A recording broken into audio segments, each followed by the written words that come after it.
Hello అండి, welcome to మావి చిగురు స్టోరీస్. ఈరోజు కథ పండగ లక్ష్మి. ఈ కథ రచించిన వారు డాక్టర్ నక్కా విజయరామరాజు గారు. ఈ కథ మీకు నచ్చితే లైక్ చేయటం మర్చిపోకండి. మీకు ఎలా అనిపించిందో కామెంట్ చేసి చెప్పండి. ఈ ఛానల్ని కొత్తగా చూసేవారు మరిన్ని మంచి కథల కోసం సబ్స్క్రైబ్ చేసి బెల్ ఐకాన్ ఆన్ చేయండి.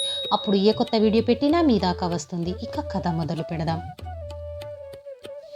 కుంటెంకయ్య గుడిసెనకాల తాటి గులకల పాతర చుట్టూ చేరారు 10 మంది పిల్లల దాకా. అందరూ 10-15 సంవత్సరాల్లోపే.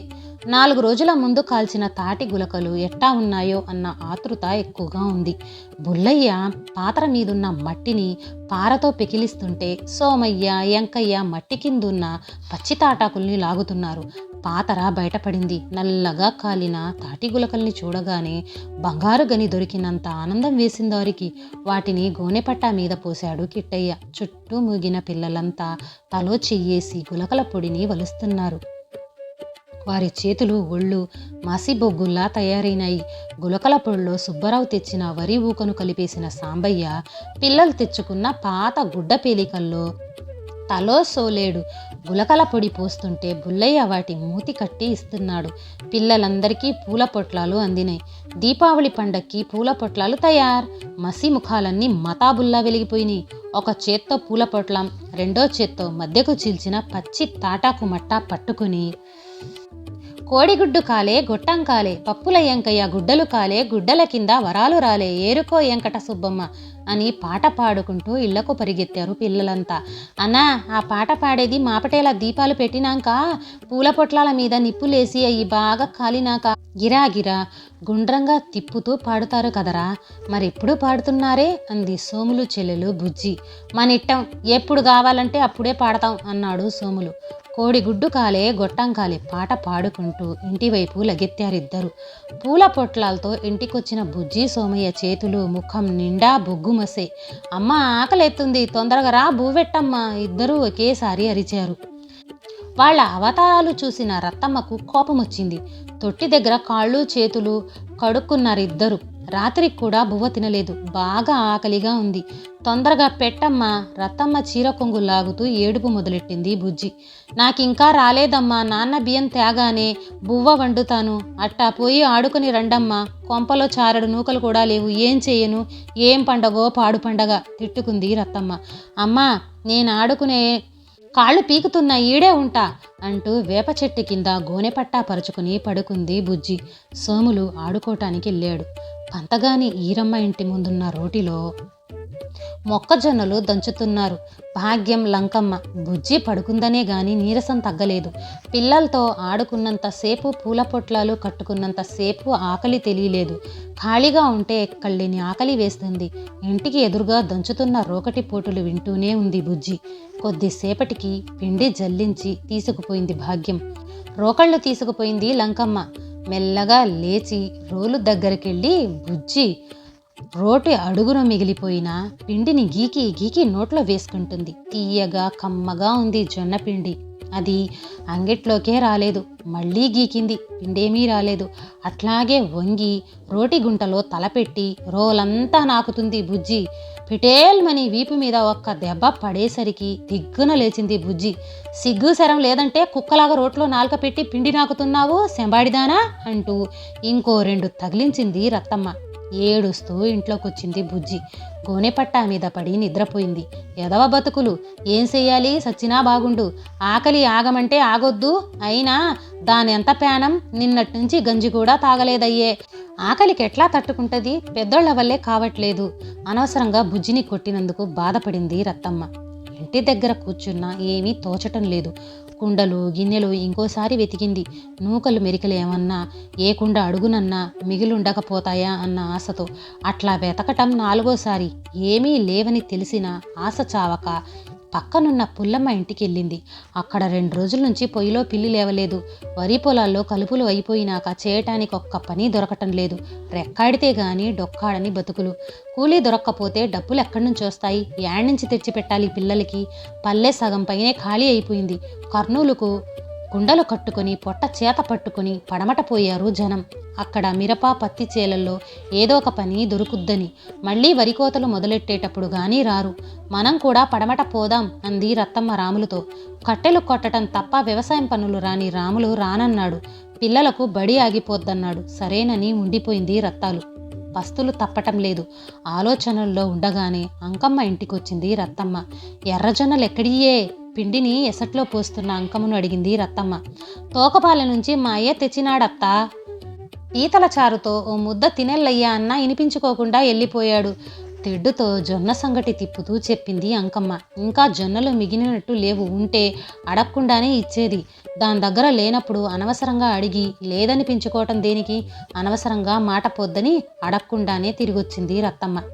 సొంగమ్మ ఇంటెనకున్న పుట్ట దగ్గరికి వెళ్ళొచ్చింది. అప్పటికే 3-4 సార్లు దసరా దీపావళి పండగలకి ఉసిళ్ళు లేస్తాయక్కడ. వాటిని మంగళంలో వేసి పిల్లలకు పెడదామని రత్తమ్మ ఆశ. ఆ 2-3 రోజుల్లో ఒక్క ఉసి లేవలేదు. పుట్టగొడుగుల కోసం తిరిగింది, ఎక్కడా కనబడలేదు. మసీదులో సాయిబు అజాతో నిద్రలేని పనులు ముగించుకుని గొడ్డలి భుజాన వేసుకుని తామరత్తయ్య కట్టెల అడికి వెళ్ళిపోయాడు రాములు. రోజు పున్నీళ్లు తాగెళ్ళేవాడు. ఆ రోజు అవి కూడా లేదు. పండగ కదా, షావుకారింట్లో ఏమన్నా పెట్టకపోతారా అనుకున్నాడు మనసులో. రాములికి మీసకట్టు మొలిచిన దగ్గర నుంచి ఆ షావుకారి దగ్గర కట్టెలడిలో కట్టెలు కొట్టే పనే. తెల్లారక ముందే పనిలోకి వెళ్తే దీపాలు పెట్టినాక గాని ఇంటికి చేరడు. వచ్చేటప్పుడు ఓ తవ్వెడు బియ్యం మూట తెస్తే దాంతో అన్నమో గంజో కాచేది రత్తమ్మ, పిల్లలకు పెట్టేది. తామరత్తయ్యకు ఊరి మధ్యలో రథం సెంటర్లో పెద్ద కట్టెల అడితి బియ్యం దుకాణం. ఈరోజు లక్ష్మీ పండగ కదా, కట్టెలు కొట్టకూడదురా. బియ్యం బస్తాలన్నీ కొట్టిమెట్ల మీద వేసి గదులన్నీ శుభ్రంగా ఊడ్చి కడగాలరా అన్నాడు. గొడ్డలి భుజాన వేసుకొచ్చిన రాములను గుమస్తా కనకయ్య. బియ్యం పని పూర్తయ్యేసరికి పొద్దు నడినెత్తికెళ్ళింది. అడతిలో కట్టెలన్నీ వరసగా పరచరా, అడ్డుదిడ్డంగా పడుతున్నాయి అన్నాడు కనకయ్య. వాటిని కూడా సర్దేసి పొద్దు కరకల్లాడుతోంది. ఓ మానికెడు బియ్యం ఓ 10 రూపాయలు ఇప్పించండి గుమాస్తా గారు, పండగ పూట ఏమన్నా చేసుకుంటామన్నాడు రాములు.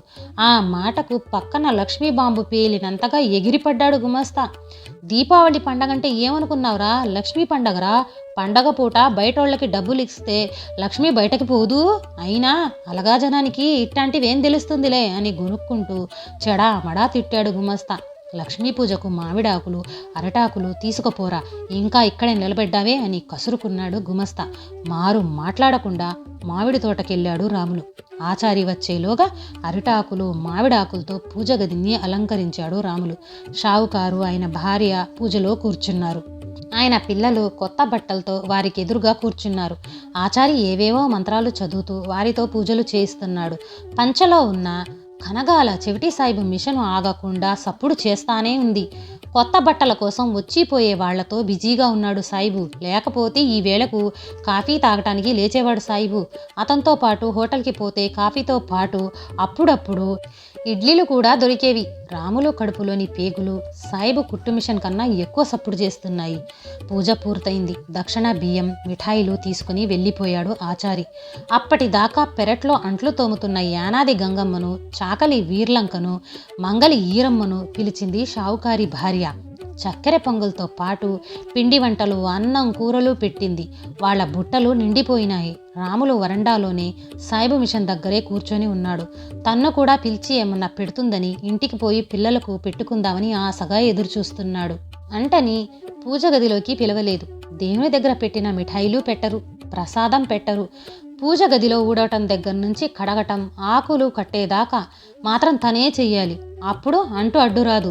షావుకారి భార్య పట్టుచీర కట్టుకొని ఒంటి నిండా నగలు దిగేసుకుని ఇత్తడి పళ్ళెంలో మిఠాయిలతో బయటికెళ్ళింది. మిషన్ కుడుతున్న సాయిబుకి 2 లడ్డూలు గారెలు ఇచ్చింది.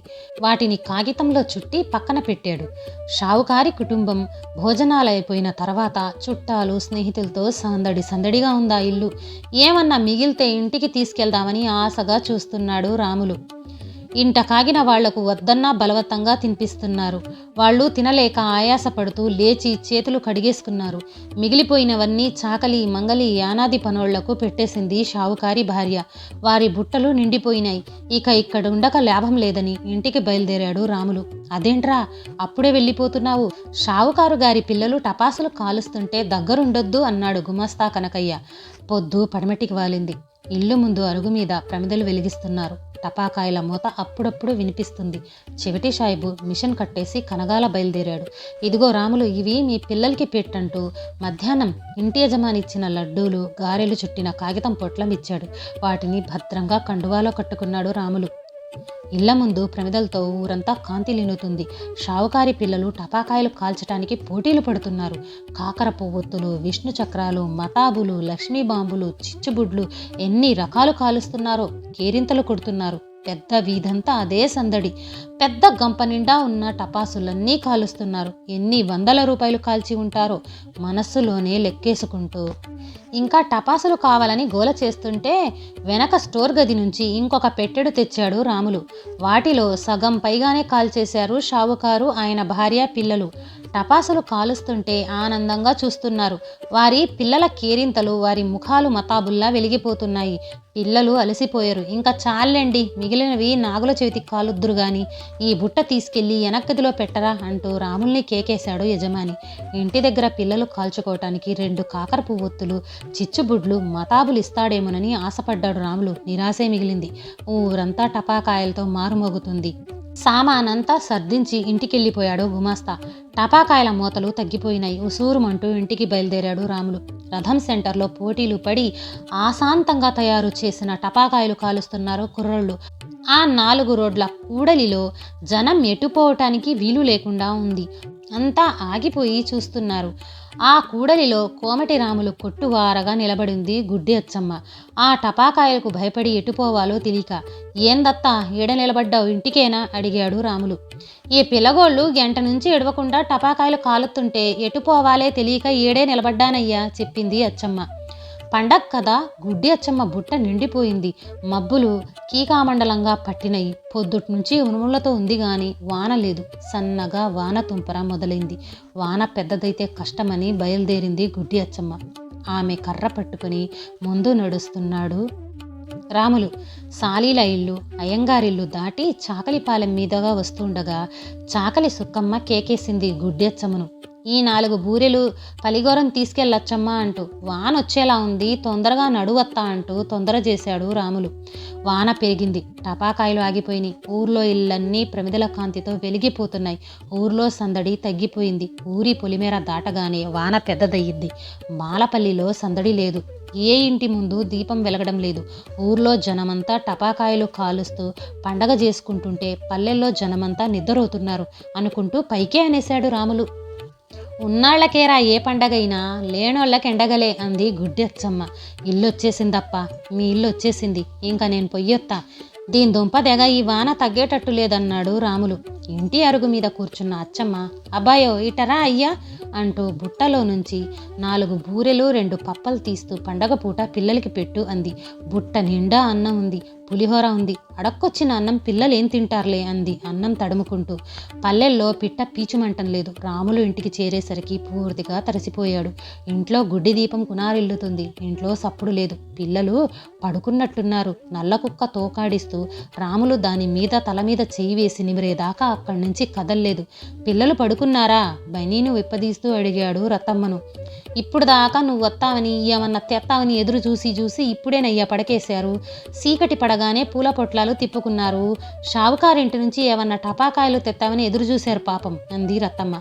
ఆళ్ళెందుకు ఇత్తారే అంటూ ఇగో అంటూ చెవిటి సాయిబిచ్చిన లడ్ల పొట్లం, గుడ్డి అచ్చమ్మిచ్చిన బూరెలు ఇచ్చాడు. ఇది లక్ష్మీ పండగంట కదా, డబ్బులు ఇవ్వకూడదంట, బియ్యం కూడా ఇవ్వకూడదంట. ఆ గుమస్తా కనకయ్య అన్నాడు, మన బోటల్లికి డబ్బులిస్తే లక్ష్మి మనింటికే వచ్చిద్దంట. ముఖం కాళ్ళు చేతులు కడుక్కుంటూ చెప్తున్నాడు రాములు. అయినా ఆ లడ్డూలు జిలేబులు పెట్టి పూజలు చేసే అట్లాంటి గొప్పోళ్ళ ఇళ్ళ కొత్తది గాని తిండికి టికానా లేని మనబోటి బిచ్చగాళ్ళింటికి ఎందుకు వచ్చిద్దే ఆ లక్ష్మీదేవి గోరు ఏకసక్కంగా అన్నాడు రాములు. ఇంతకీ పిల్లలేమైనా తిన్నారా అడుగుతుంటే పొడిగుడ్డ తీసుకురావటానికి ఇంట్లోకి పోయింది రత్తమ్మ. రాములు కాళ్ళు కడుక్కునొచ్చేలోపు మండిగం దగ్గర పెట్టిన బూరెలు గారెలు కుక్క తినేసింది. ప్రాణం ఉసూరుమంది రాములకి. రత్తమ్మకి కోపం ఆగలేదు. మూలనున్న చీపురు కట్ట తీసుకొని ఒక్కటి పీకింది. కుయ్యో మొర్రో అని అరుస్తూ బయట వానలో పరిగెత్తింది. బుజ్జికి ఒళ్ళు వెచ్చబడింది. పొద్దుట్నుంచి ఆకలాకలంటూ ఒకటే ఏడుపు. ఆ 2 బూరలైనా తినేవాళ్ళు పిల్లలు. మాయదారి ముండా తినేసింది పిల్లల కుంచకుండా. కుక్కను తిట్టింది రత్తమ్మ. పిల్లలిద్దరూ పంచలో ఈతాకు చాప మీద పడుకున్నారు. ఈదురుగాలికి ముడుచుకున్నారు. చిరిగిన లుంగి కప్పాడు రాములు. బుజ్జి కొద్దిగా కదిలింది. ఒళ్ళు కాలిపోతుంది, జ్వరమొచ్చినట్టుంది అన్నాడు రాములు. బుజ్జి కొద్దిగా కదిలింది. అన్నయ్య అన్నయ్య లేగురా, తొందరగా లేగు, నాన్నొచ్చాడు. ఎంత పెద్ద మూట తెచ్చాడో చూడు. అబ్బబ్బబ్బా, బూరెలు గారెలు పూర్ణాలు బెల్లపన్నం నెయ్యి ముద్దపప్పు వేసుకో. పాయసం అట్టాగరా తాగేది? గుంట గిన్నెలో పోసుకోవాలరా. పులిగోరం చూడు ఎంత బాగుందో. మంటగా ఉందా? మిరపకాయ కొరకద్దన్నానా? ఈ బూరె తిను తగ్గుద్ది. అయినా అన్నీ మనమే తింటే అమ్మా నాన్నలు కెట్టారా? వాళ్ళకు కూడా గుర్తుంచు. నిద్రలో కలవరిస్తుంది బుజ్జి. పిల్లలను అట్లాగే చూస్తూ కూర్చున్నారు రత్తమ్మ దంపతులు. బయట జోరు వాన కురుస్తూనే ఉంది. ఢామ్ అని పెద్ద చప్పుడైంది. మిద్దె మీద ఎంకయ్య కొబ్బరి చెట్టు మీద పిడుగుపడినట్టుంది. అమ్మా అంటూ ఉలిక్కిపడి లేచింది బుజ్జి, రత్తమ్మను వాటేసుకుని ఏడుస్తూ. మళ్ళీ నిద్రలోకి జారుకుంది. పిల్ల వాళ్ళంతా ఉడికిపోతుంది. గొనిగినట్టు చెప్పింది రత్తమ్మ. తెల్లారినాక నల్లాచారి గోరి దగ్గర తీసుకెళ్ళి ఇండేషన్ ఇప్పితే తగ్గిపోద్దిలే భరోసా ఇచ్చాడు రాములు. బయట వాన ఆగకుండా కురుస్తూనే ఉంది. మధ్య మధ్యలో ఉరుములు మెరుపులతోనూ. రే అబ్బాయ్, రే రాములు, ఎంతసేపు నుంచి పిలిచినా పలకట్లేదు, పడుకున్నారేంరా? గుడ్డచ్చమ్మ గొంతు వినిపించి బయటికొచ్చాడు రాములు. వానలో తడుస్తూ ఇంటి ముందు నిలబడింది గుడ్డచ్చమ్మ. ఈ ఏలప్పుడు ఏందత్తా ఇట్టా వచ్చావు? అయ్యో తడిసి ముద్దయిపోయావు చూడు అంటూ ఇంట్లోకి తీసుకెళ్లాడు రాములు అచ్చమ్మను. నేను ఊర్లో నుంచి వచ్చేపాటికి ఇంట్లో వాళ్ళంతా తినేసి పడుకున్నారా. రేపటికి సర్దిబడిపోయిద్ది, మీరన్నా తింటారని తెచ్చాను. బెల్లపన్నము ముద్దపప్పు పులిగోరం కూరలు పప్పుచారులు ఉన్నాయి, తినండి అంటూ కొంగు కప్పిన బుట్ట సంకలో నుంచి దించింది గుడ్డచ్చమ్మ. రత్తమ్మ రాములు ఒకరి ముఖాలొకరు చూసుకున్నారు. గుడ్డి దీపం వెలుగులో అచ్చమ్మ ముఖం మరింత వెలిగిపోతుంది. ఈ కథ నచ్చితే లైక్ షేర్ చేస్తే తప్పకుండా సబ్స్క్రైబ్ చేయండి.